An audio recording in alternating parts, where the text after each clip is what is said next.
going to go over some simple things you can do that will guarantee you put more big bass in the boat. If you're not doing these things, then you're just flat out, you're not going to be catching them. I mean, it's your choice. If you do them or you don't, that's on you.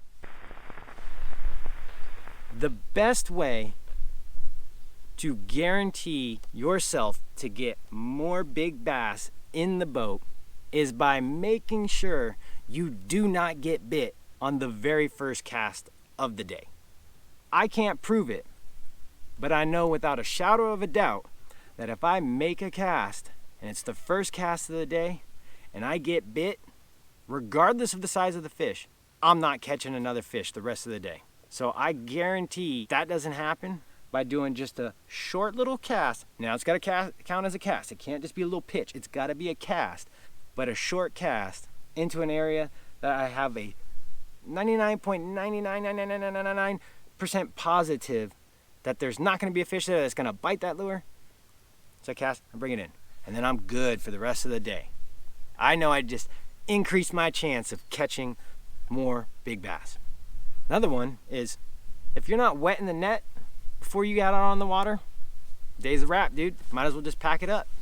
Just go on home too. The only way you're going to get bit and stick those fish and get them in the boat is if you dunk that net before heading out onto the lake. Now, if you're the type of person that's a bit of a health nut and a sandwich just doesn't really cut it for you, or whatever kind of junk you can throw in your body when out there on the water, and you want to go ahead and bring some bananas with you, nah, just don't bother going fishing, dude. No bananas in the boat. A banana in the boat, you might not catch fish for weeks because of that. So just go ahead and leave your bananas at home if you plan on catching fish. Another thing, if you're on a good bite, and you're on your spot, and you catch a fish, don't release that fish, regardless of its size. If you want to catch more fish at that spot, that little guy needs to go in the penalty box. And the reason being is, and I can't prove this, but I know for sure that when I release him, he swims down there and tells all of his little buddies that there's some meanie up there looking to catch them all. And it just shuts down your bite. Like I said, I can't prove it, but I know for sure that that is what happens. He runs and tells all his little friends, and none of them bite anymore. So if you want to catch more fish on that spot, you can't let them go before you're done fishing that spot. And look at that. That might be the fish gods themselves raining on my parade. It's actually starting to rain out of nowhere now from this. Let's just keep it going. If you were on a hot bite and you're covered in fish goo, you gotta wear those clothes the next time. You got that good slime on you, you're just reeking of fish. The fish know that. So you gotta make sure you continue to wear the same clothes until you stop catching fish. Otherwise, it's just like hitting reset over and over and over again. You don't need to reset, you're on a hot bite. Keep wearing the same clothes. If you have to, set them aside in all their full rankness. Just set them aside at the house or the apartment, wherever you're at. And then when you go fishing again, put them back on. It's the outfit, it's the uniform, it's the go-to. Especially it's already got all that good juju on it. You can't be washing that off. No, you gotta keep it going. And speaking of juju, if you got a buddy that's got bad juju and he can't ever catch any fish, under no circumstances is he allowed in the boat or to touch anything that will go in the boat. You do not want your friend's bad juju in their abilities to catch fish rubbing off on anything you're going to be using. Okay? In the case that that does happen, you need to get yourself some sage.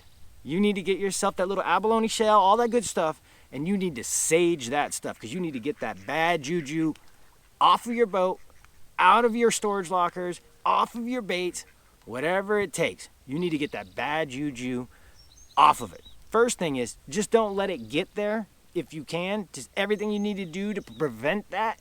So that friend that just can't ever catch anything or is constantly dumping fish, whatever it might be, not in the boat and not touching your baits, your rods, your reels, none of that stuff. And if it does happen, you got to sage that stuff. Get that nastiness out of there. Those are some simple ways for you to put more bass and bigger bass in the boat if you're willing to do them. It's the simplest things. That's your trick tip. Let's see how you guys do. In all seriousness, I do get superstitious when I'm on the water. It sounds crazy, but the short cast thing, 100%. I got to do the cast. Been that way for a long time, and it's funny because there are those days where you just like, oh, whatever, dude, and you go out there, cast, catch a fish, and then not touch the rest of the day.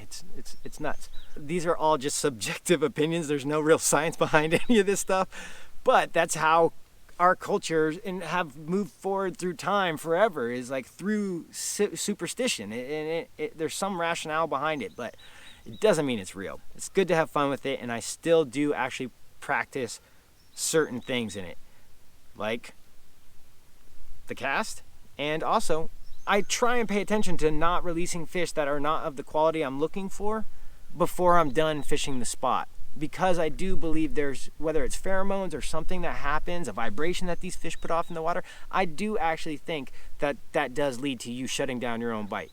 Now, if you can dump that fish and quickly catch another one and another one back, like relatively quick, it doesn't have an impact.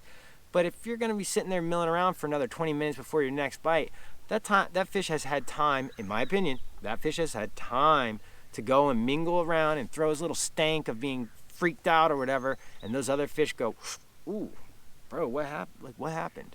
I can't prove it, but I know this to be true.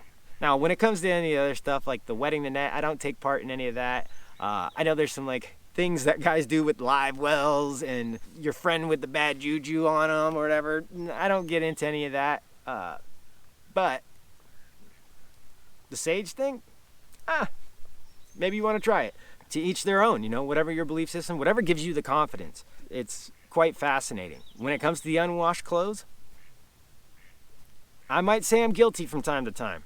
You get on something and you're like, man, it's not that you believe that these clothes are helping you catch the fish. It's more or less I'm superstitious about changing things. And if I change, somehow in the grand scheme of this all, I disrupted the pattern and now I'm not going to catch anything. It's psycho, but I'm guilty of it. It's laughable. I can laugh at myself about it, but I'm sure if we are all very honest, there are things that we do in our daily lives that don't really make much sense, but they make complete sense at the same time. I don't know. Let's have fun with it. And I want to know what you guys have as superstitions down there that you think totally help.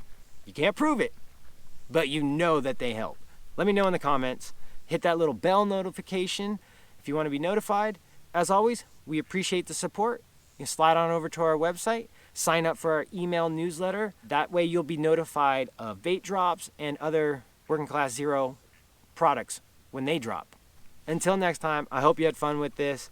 We can be a little bit more lighthearted about things and not everything so serious. But if you don't do these things, you're probably not going to be catching them.